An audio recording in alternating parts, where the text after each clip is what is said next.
Custo de vida, emprego e desemprego, cesta básica, tarifas públicas, salário mínimo. Agora, na Brasil Atual, a análise do DIEESE. E nós vamos conversar agora com o diretor técnico do DIEESE, Fausto Augusto Júnior. Bom dia, Fausto. Bom dia, Glauco. Bom dia a todos. Fausto, ontem nós tivemos a cerimônia de abertura ali da oferta de ações da Eletrobras. Tivemos também grupos contrários à privatização da empresa protestando em frente à sede da Bolsa de Valores de São Paulo. E ali o ministro da Economia disse várias coisas. Paulo Guedes, inclusive, elogiou o legado dos governos militares, dizendo que fizeram uma extraordinária gestão do ponto de vista da infraestrutura. Falou que a Eletrobras agora seria livre e que vai recuperar também a sua capacidade de investimento. Como é que você viu não só essa cerimônia, mas também toda essa argumentação de Paulo Guedes a favor da privatização da Eletrobras, Fausto? Bem, Glauco, a gente está assistindo aí o governo Bolsonaro aí no seu final, de alguma forma avançando aí sobre o patrimônio público e de alguma forma avançando no processo de privatização.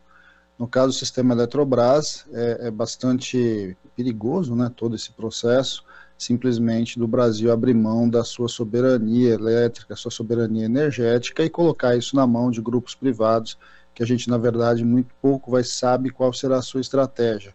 O processo de abertura de capital da Eletrobras, né, esse processo de privatização, ele ainda não está completamente consolidado, a gente não tem ainda muita certeza de quem vai ser o seu acionista majoritário, e ele tem especificidades bastante importantes, né? De alguma forma, a gente vai assistir ainda, ao longo de um tempo muito grande, como é que vai ser, como é que esse processo vai acabar chegando na vida dos brasileiros.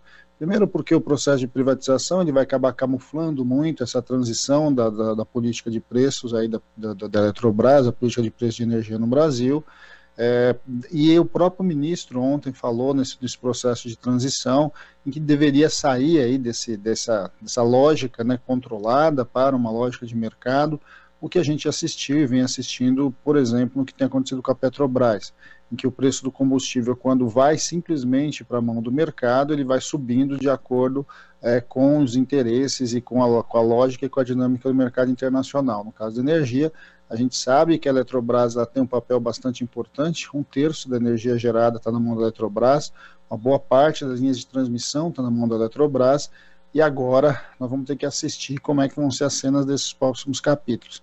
Ver quem vai ser o acionista majoritário da empresa, como é que vai ser definida a política de investimento e a política de entrada no mercado, propriamente dito, do sistema Eletrobras, e de como a gente vai, de alguma forma, ver tudo isso que foi falado, né? A avaliação nossa é muito diferente, dificilmente a gente vai ver redução da tarifa de energia elétrica no longo prazo, ao contrário, a gente muito provavelmente deve ver alta, até porque a gente tem assistido essa discussão muito na questão dos combustíveis, a busca pelos dividendos dos acionistas é algo que vai ganhar muito mais relevância nesse processo agora, e a tendência de uma disputa bastante grande sobre qual vai ser a política de preços da energia no Brasil deve se configurar no período do para frente. É bom lembrar que o mercado energético, até diferente do mercado aí de combustíveis, ele tem dois grandes mercados, né?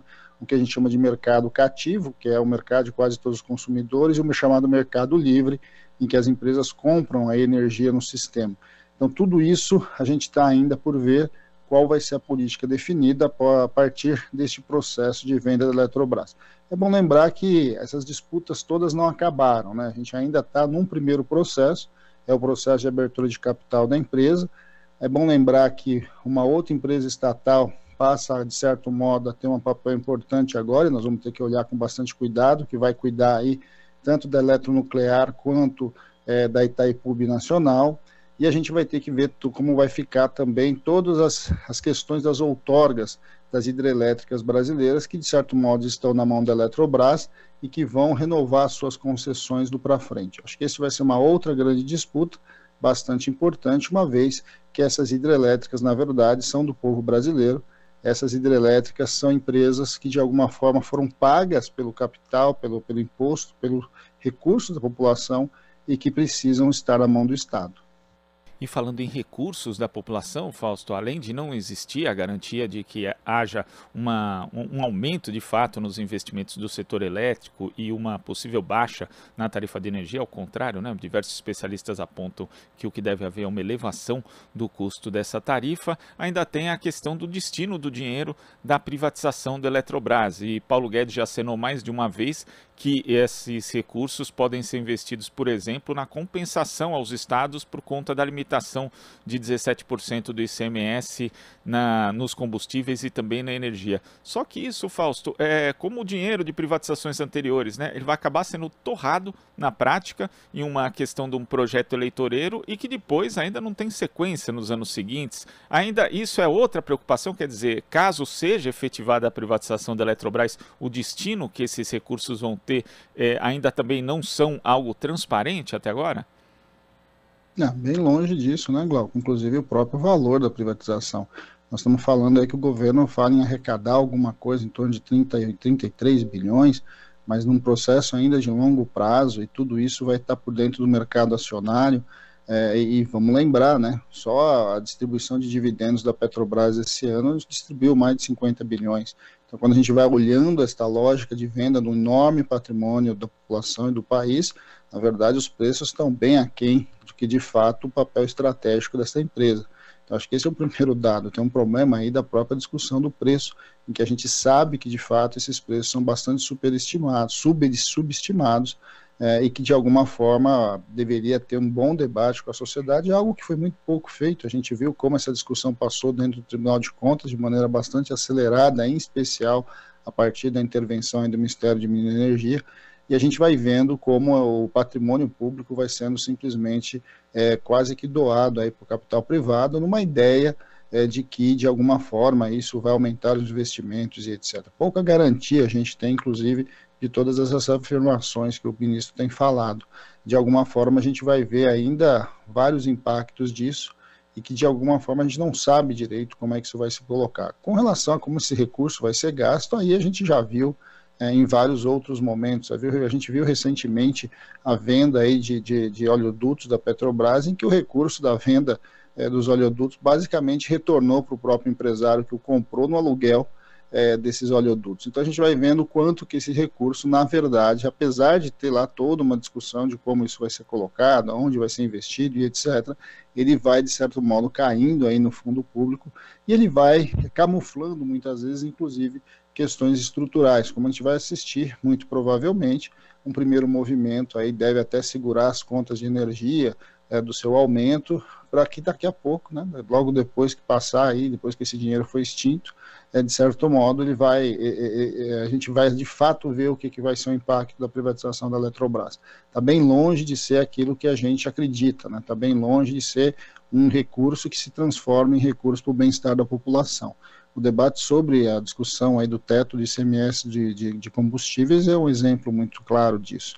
Na verdade, você vai tirando recursos da população que deveriam ser investidos em saúde, em educação, enfim, investidos para o bem da população em geral, e ele simplesmente vai sendo deslocado para a mão do capital, principalmente para o capital privado, por meio dos lucros e dividendos. E a gente vai assistir muito disso. É claro que essas coisas não são diretas, né, elas vão acontecendo de maneira indireta, mas a gente vai vendo que o consumidor acaba pagando mais por um bem que ele pagava menos quando era estatal, e esse recurso acaba indo para os acionistas.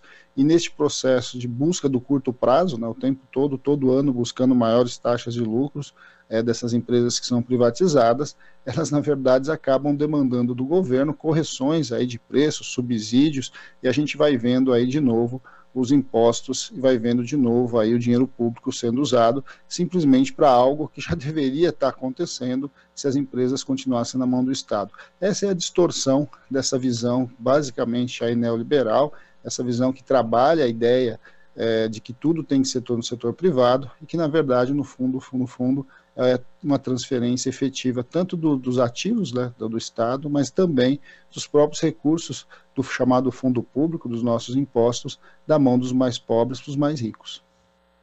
Agora, Fausto, diante da importância que tem a Eletrobras, não só por conta da gestão do sistema elétrico, também a gestão dos recursos hídricos que o Brasil tem, onde a empresa tem uma responsabilidade muito grande. No caso de haver um governo novo sendo eleito em outubro de 2022 e a gente ter aí uma nova orientação, uma das prioridades deve ser, caso também seja concluída a privatização da Eletrobras, a reestatização da empresa? Bem, Glauco, aí é uma discussão que é bastante complexa, né? Primeiro que a gente precisa, neste processo de privatização da Eletrobras, ter as garantias de uma possível recompra do próprio Estado. Vamos lembrar que no caso da Eletrobras nós estamos falando de compra acionária, né? O governo vai deixando de ser majoritário nas suas ações. Então significa que em algum momento o governo deveria poder recomprar ações. O problema é qual vai ser o custo disso. O custo disso não vai ser pequeno, então acho que essa é uma questão colocada. Segundo é o sistema de regulação. Uma vez que a grande empresa foi vendida e for privatizada, qual vai ser o papel das agências reguladoras no controle dessa empresa privada? Então aí nós vamos ter que refazer uma longa discussão sobre as políticas de preços de energia no Brasil, seja preço de combustível, que é o debate que está muito forte agora, mas também a questão dos preços da energia elétrica no Brasil. Como é que vai ser a composição disso? Como é que essas agências não são capturadas pela mão dessas empresas privadas que vão acabando sendo donas desses grandes sistemas? Ou seja, tem todo um outro embate que vai ser bastante grande, que vai ser o papel das agências estatais de regulação, que de alguma forma podem e devem exercer um poder sobre o setor privado. E uma outra questão é como é que você vai de fato debater a posse de todo o sistema hídrico nacional, porque é óbvio que essas usinas estão dentro do sistema elétrico e a água está dentro do sistema elétrico, mas você não pode simplesmente privatizar um bem que seja de domínio público, como nesse caso, como é a água, né? Você vai precisar fazer uma outra discussão bastante importante. Uma coisa é a posse das usinas, outra coisa é a posse da própria água. Vamos lembrar que por dentro dessas usinas que nós estamos falando, de venda e etc., tem inclusive navegação, tem liberação de navegação, tem uma série de elementos de próprio consumo, né, tanto de consumo de pessoas, quanto consumo de animais, consumo da natureza como um todo. Tem um processo de regulação que vai ser preciso ser feito. Eu não acredito que o sistema de reestatização seja uma coisa simples, ele é bastante complexo e ele envolve muitas áreas que não necessariamente vai vir num grande bloco, mas que precisam ser discutidas ao longo de um eventual novo governo. Agora a gente insiste, né, Glauco? Antes de mais nada, é importante que no final aí desse período, de alguma forma a gente tenha de um lado esse debate, de um lado uma mudança dos rumos desse país, e principalmente neste processo agora já de privatização, que a gente vai construindo garantias que a gente possa de alguma forma não perder aquilo que é do conjunto da população brasileira. Fausto, muito obrigado pela sua participação aqui no Jornal Brasil Atual de hoje. Até a próxima. Até a próxima, Glauco. Bom dia a todos novamente. Bom dia. Conversamos aqui com o diretor técnico do Diese, Fausto Augusto Júnior.